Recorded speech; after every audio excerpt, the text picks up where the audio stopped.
Welcome to the lecture on Esther. Esther, her name means star, and it's a name that's attested in Hebrew, Akkadian, and Persian as well. This is where you get the word Easter, as far as the name of that word.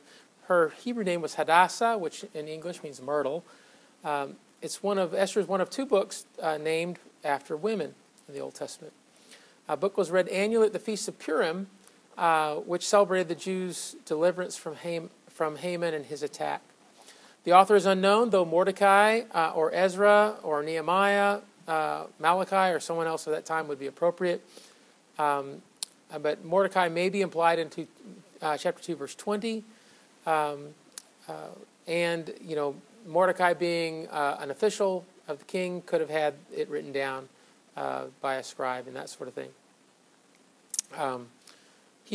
Mordecai was second only to the king toward the end, so he had a position of power and could have had that done.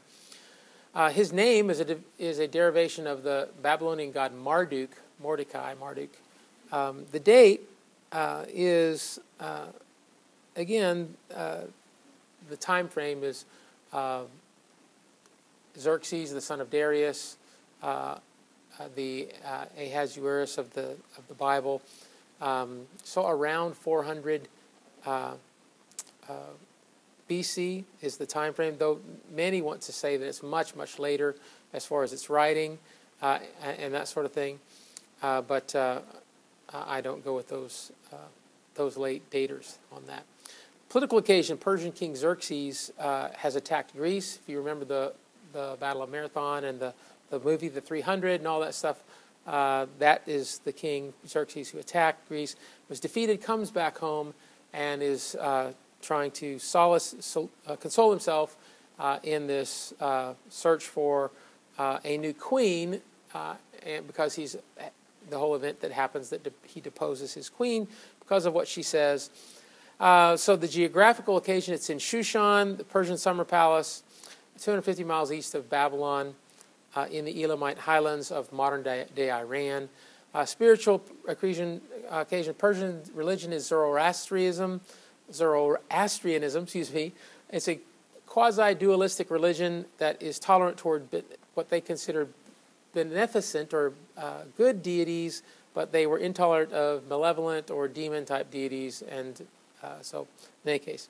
The purpose of the book is to explain the origin of the Feast of Purim, the 14th and 15th month of Adar, in the late summer, as feast days, as far as how this came about. It's also to establish the observance of this Purim celebration, which is about national Jewish deliverance. God delivers them from Haman, from the attacks.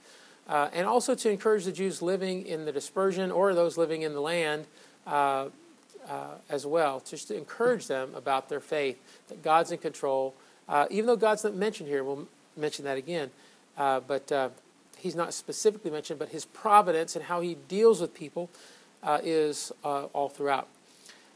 Key verses, 4:14 and 4:16, and who knows that you have come to a royal position for such a time as this, to stand in the gap for your people, Esther, as Mordecai says that. And afterwards she says, all right, I'll step up. And she says, if I perish, I perish. She puts her fate in the hands of God, but she's going to do what's right. She's going to try to protect her people. Key chapter then, perhaps again 4, as I just mentioned, or chapter 8, influence of the godly on the lost, perhaps as well. Key concepts here: sovereignty of God. The fact that his sovereignty is really throughout. He's controlling of all of this. Even though he's not mentioned, God is in control of the king, his heart, and all those that are around. And his justice gets meted out. God's justice gets meted out, and deliverance takes place. You have the initial the deposing of Vashti because of her lack of obedience to her husband, even though it's a bad situation for her. The search for a new queen, and all this is taking place after the battles with Greece. Mordecai saves the king from a conspiracy. Haman schemes against Mordecai and the Jews because he hates them. Haman is an Agagite. Perhaps this is a historical connection. Agag was king of the Amalekites that Saul was supposed to wipe out. but and then of course he lets some of the Agagites live, but Samuel kills Agag himself. Haman is a descendant of that, perhaps. It seems that's the case. And then, of course, Mordecai is a Benjamite, a descendant of the Benjamites, and perhaps even a Saulite. So we have this interplay going on as a part of this. Mordecai seeks Esther's intervention, and Esther's intercession succeeds. Esther seeks Xerxes' intervention in all of this, and he seeks to honor Mordecai. Haman wants to honor himself. You get all this back and forth, and the irony is Mordecai builds a gallows that for Mordecai and gets hung on it himself. And then favor with Persia is granted, Feast of Purim is instituted, and Mordecai is exalted to a high place of service among the king. Esther is not found just explicitly in the Dead Sea Scrolls, but there is a text that talks about things in the same way that are talked about, and so it may be in the book of Esther. So it may be that they knew of it and perhaps didn't have it there because the Essenes didn't accept women. They had women serving, they had some women buried there, but they weren't really members of the community. So perhaps that's why they didn't revere the book of Esther, perhaps. But in any case, until recently, Ezra and Nehemiah wasn't found either, so that may not be a big deal either. Esther's place in history. Jews across the world have held the book of Esther in high esteem. It's second really only to the books of Moses, the Torah, as far as their esteem. Esther is annually read again every year at this Feast of Purim. And it's a book about deliverance, about people stepping up and standing up for their people. And as Esther says, if I perish, I perish. And as Mordecai said, God has raised you up for such a time as this.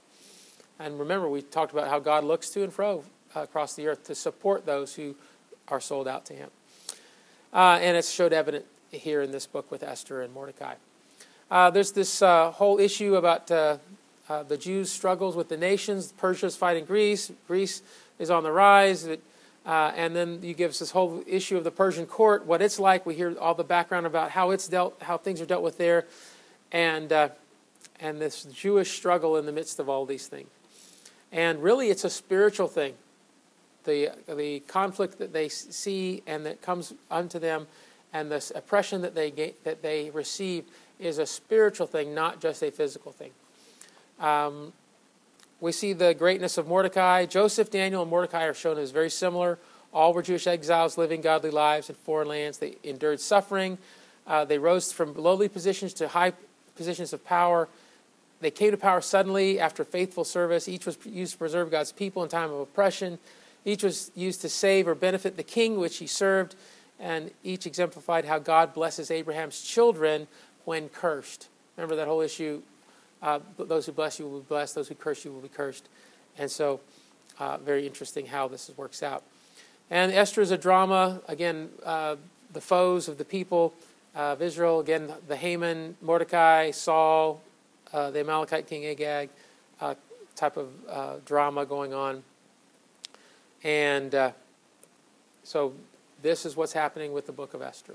That's real brief, real quick, but this is it for the historical books in this course. I've appreciated the course. Thank you so much for letting me teach you.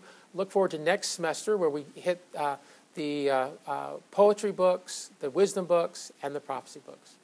Y'all take care.